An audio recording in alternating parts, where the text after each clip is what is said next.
গ্রেপ্তার সন্দীপ ঘোষ। টানা জিজ্ঞাসাবাদের পর সিবিআই ধরল আরজি করের প্রাক্তন অধ্যক্ষকে।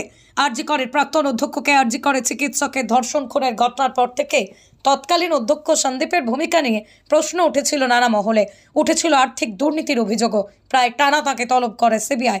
অবশেষে গ্রেপ্তারি করা হলো আরজি কর মেডিকেল কলেজের প্রাক্তন অধ্যক্ষ সন্দীপ ঘোষকে। গত 16 আগস্ট থেকে টানা 15 দিন সিবিআই জেরার মুখোমুখি হতে হয়েছিল সন্দীপকে। গত শনি এবং রবিবার শুধু তাকে জোর করা হয়নি, সোমবার আবারও তাকে তলব করা হয় সেজিও কমপ্লেক্সে। গত 9 আগস্ট আরজি কর মেডিকেল কলেজে মহিলা চিকিৎসক পড়ুয়া ধর্ষণ এবং খুনের ঘটনার পর তাকে 15 আগস্ট আবারও প্রথমবার তলব করা হয়। 24 আগস্ট পর্যন্ত টানা 9 দিন তাকে তলব করা হয়।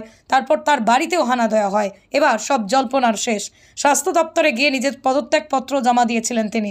পরে অবশ্য আন্দোলনের চাপে বিভিন্ন পদ থেকেও সরিয়ে দেওয়া হয় সন্দীপকে। এবার আর্থিক কেলেঙ্কারির দায়ে গ্রেপ্তার করা হলো সন্দীপ ঘোষকে। গ্রেপ্তার সন্দীপ ঘোষ। টানা জিজ্ঞাসাবাদের পর সিবিআই ধরল আরজি করের প্রাক্তন অধ্যক্ষকে। আরজি করে চিকিৎসকের ধর্ষণ খুনের ঘটনার পর থেকে তৎকালীন অধ্যক্ষ সন্দীপের ভূমিকা নিয়ে প্রশ্ন উঠেছিল নানা মহলে। উঠেছিল আর্থিক দুর্নীতির অভিযোগও। প্রায় টানা তাকে তলব করে সিবিআই। অবশেষে গ্রেপ্তারি করা হলো আরজি কর মেডিকেল কলেজের প্রাক্তন অধ্যক্ষ সন্দীপ ঘোষকে। গত 16 আগস্ট থেকে টানা 15 দিন সিবিআই জেরার মুখোমুখি হতে হয়েছিল সন্দীপকে।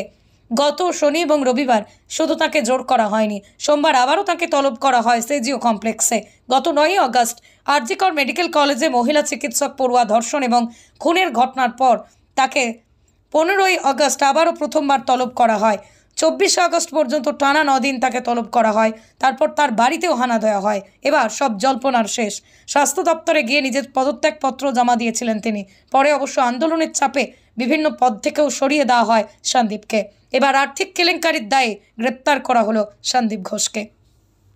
গ্রেপ্তার সন্দীপ ঘোষ। টানা জিজ্ঞাসাবাদের পর সিবিআই ধরল আরজি করের প্রাক্তন অধ্যক্ষকে।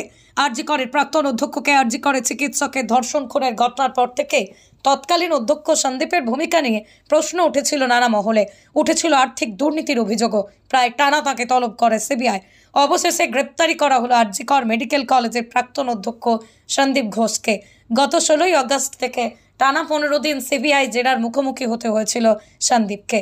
গত শনি এবং রবিবার শুধু তাকে জোর করা হয়নি, সোমবার আবারও তাকে তলব করা হয় সেজিও কমপ্লেক্সে। গত 9 আগস্ট আরজি কর মেডিকেল কলেজে মহিলা চিকিৎসক পড়ুয়া ধর্ষণ এবং খুনের ঘটনার পর তাকে 15 আগস্ট আবারও প্রথমবার তলব করা হয়। 24 আগস্ট পর্যন্ত টানা 9 দিন তাকে তলব করা হয়। তারপর তার বাড়িতেও হানা দেওয়া হয়। এবার সব জল্পনার শেষ। স্বাস্থ্য দপ্তরে গিয়ে নিজের পদত্যাগপত্র জমা দিয়েছিলেন তিনি। পরে অবশ্য আন্দোলনের চাপে বিভিন্ন পদ থেকেও সরিয়ে দেওয়া হয় সন্দীপকে। এবার আর্থিক কেলেঙ্কারির দায়ে গ্রেপ্তার করা হলো সন্দীপ ঘোষকে।